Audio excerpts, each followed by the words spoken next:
and the undefeated Patriots are preparing for a Thursday night AFC showdown in Foxborough. Historically, Brady has dominated Thursday night football, going a perfect 8-0 in those games. Not to mention, he's been playing like an MVP and keeps getting better. Check this out. In 2007, the Pats were also undefeated through their first 6 games. But since then, his pass yards per game have increased from 304 to 342. And his touchdown to interception ratio also improving from 21 to 2, now 16 to 1. His QBR has slightly decreased, but still, this might be Brady's best year ever.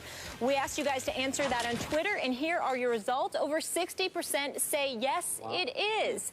And for this conversation, we welcome in Darren Woodson. Good to see you, as always.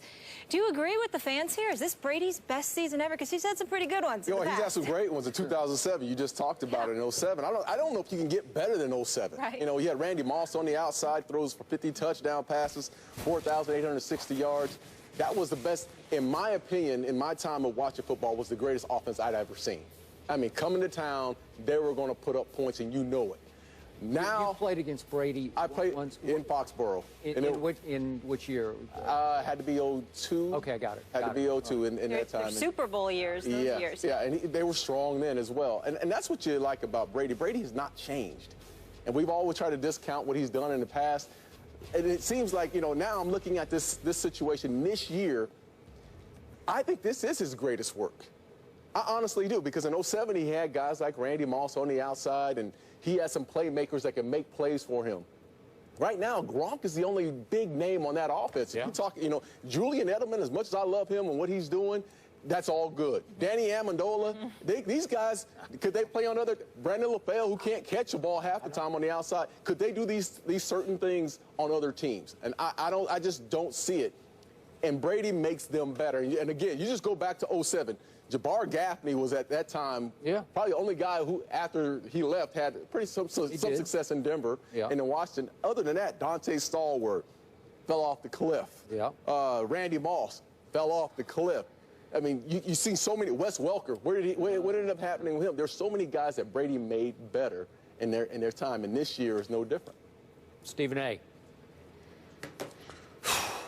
I went back and took a peek at the 2007 stats of the New England Patriots when they went undefeated after Spygate, ultimately went through the playoffs and lost to the Giants in the Super Bowl because Strahan and the crew were all over him, and he had to tap dance like the late, great Gregory Hines, God rest his soul.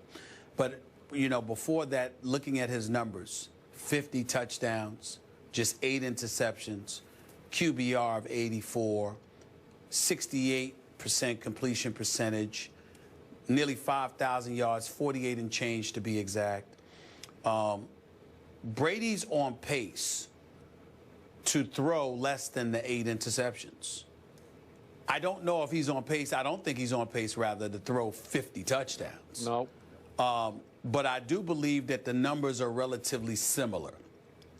I don't blame him for having the mindset that he's playing better now than he ever has. I can't definitively blame you nor anybody else if you think that.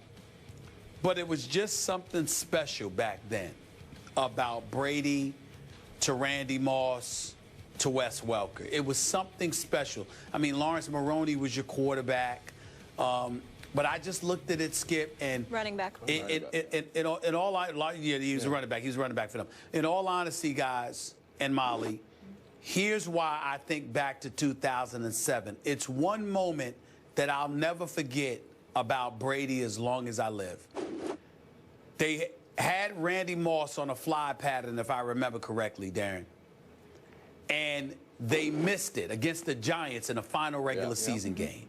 They missed it. The very next play, they called the same play. And bombed, threw it up there, and Brady connected with Moss for the 50th touchdown. Okay? I just thought that moment was so special because it was like they were literally saying, yeah, we're going to do what we want to do. What are you going to do about it? Boss move. They just had...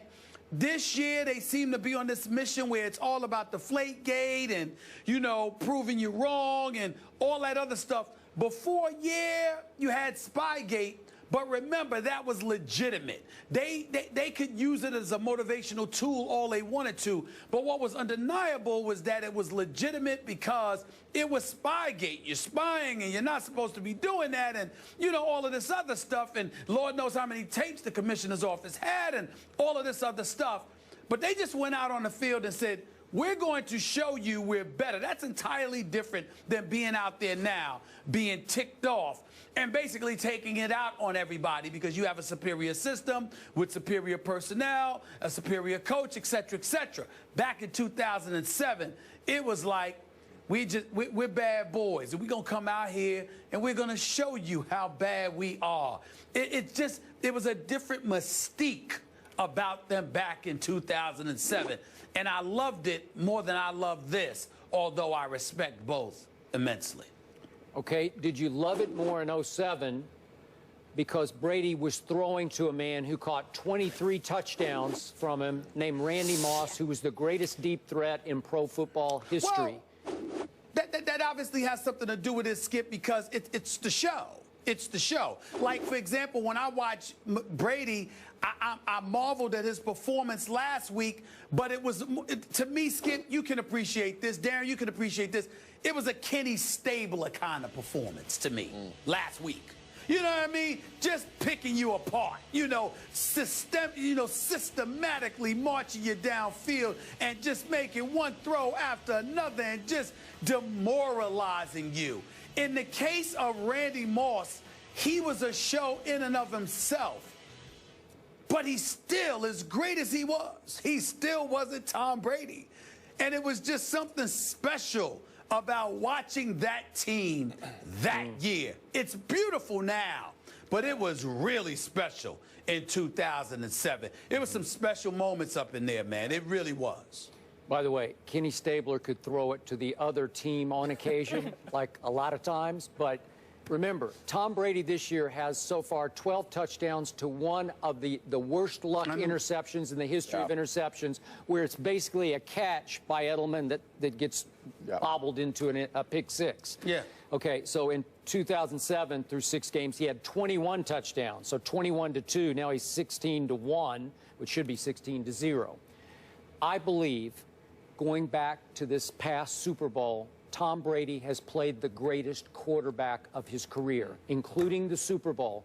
Is it Deflategate fueled? Yes, it is, I believe, because this guy can be a psycho competitor. And once he decided that these are bogus, trumped-up charges aimed at him, not at his head coach, not even at his owner, at him, then he said, okay, NFL, watch this. But he's having to do it now. And let's look at degree of difficulty. And I hit Stephen A. with this at the start of the show. I'm not going to read the names again. This is the most no-name, inexperienced offensive line in pro football. Exactly. There's one legit bona fide starter who used to be the right tackle, who had to move to left tackle. The center, the guts of this, the brains and guts, is an undrafted free agent rookie. Okay, think about that. And the other guys haven't started much at all, and it's just mix and match. I don't know how they protect him at all. He's getting rid of the football faster than any other quarterback in the league. And to your point, we all appreciate Gronkowski, but there's no deep threat at all. Right. There's not one guy who can take the top off the defense. Right. There's no stretch player. Well, there's no threat at all. Everything is going to be mostly underneath, right? And there's going to be a lot of run after catch with it. Go ahead, Stephen A. Well, Skip, and this is not so much of debate as it is a question for both you and Darren. Darren, because he's a Super Bowl champion. You, because you've been covering the sport for over 35 years.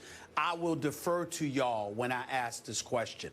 You just acknowledged that Tom Brady gets rid of the football relatively quickly.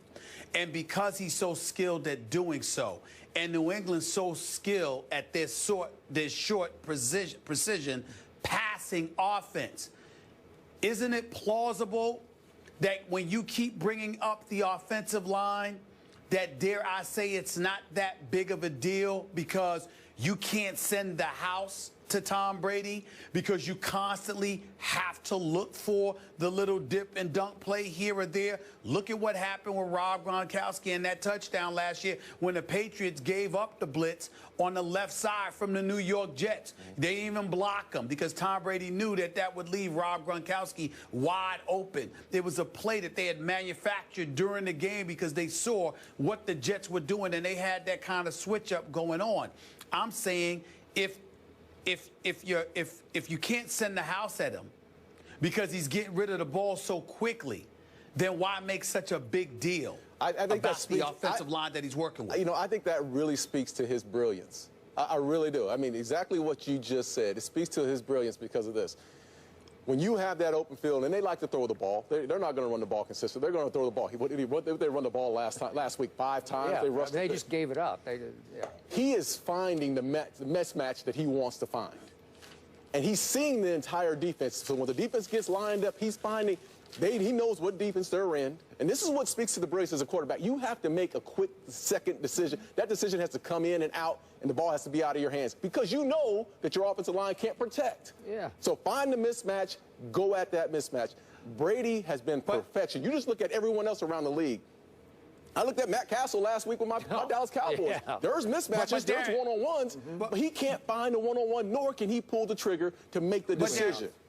But Darren, here's what I'm asking you. Because of the brilliance of Tom Brady, his football IQ, isn't it plausible that guys are actually scared to rush after him? Yeah. Because you're constantly watching. Absolutely. Oh, my goodness. So that's what I'm saying. But that's what I'm saying when I talk to Skip about the offensive line and why it's not a big deal. Because you can't come at him the way people would normally come at him because he's so brilliant. You don't know when he's setting you up to come at him, just so he can dip it to somebody else. But that's my point. Okay, you're right. But to Darren's point, it's extremely difficult to see the mismatch pre-snap and execute it and make the right choice. Because if you guess wrong, if you read wrong, it's going to be going the other way like Matt Castle was. But not for him, not for somebody that's been around since 2000 and has played at an elite level for the last 10, 12, 14 years. It's not difficult for him. That's the point. You can't sit up there and go like this. Do you see how difficult that is? No, that's not. He knows what he wants to do. They're trying to figure out what Tom Brady is going to do. He is a complete master of his offense in New England. Most quarterbacks are not a master of their offense. So, bottom line, you're saying you are not impressed with Tom Brady, correct? No, I'm not saying that at all. Well, you're discounting what he's pulled off. No, I'm saying to you, you need to stop bringing up the offensive line because it's really irrelevant when it comes to him. He doesn't need an offensive line. He could do this without a line, right? Right. Just, they shouldn't even send a line out there. He should just go out there by himself. You don't really need one. You know? He really doesn't need one. Dude is so nice. We will leave it at that. I'm so excited for tonight's game. I said this earlier, Darren. More excited to see what the Dolphins do against them. And you're sticking with us. Up next, we're talking your Cowboys. We got Cowboys lovers and haters here for this next one. We've got some news. Dez back on the practice field, but could Joseph Randle be on his way out? We have a Big D update on the other side of the break. Stay here.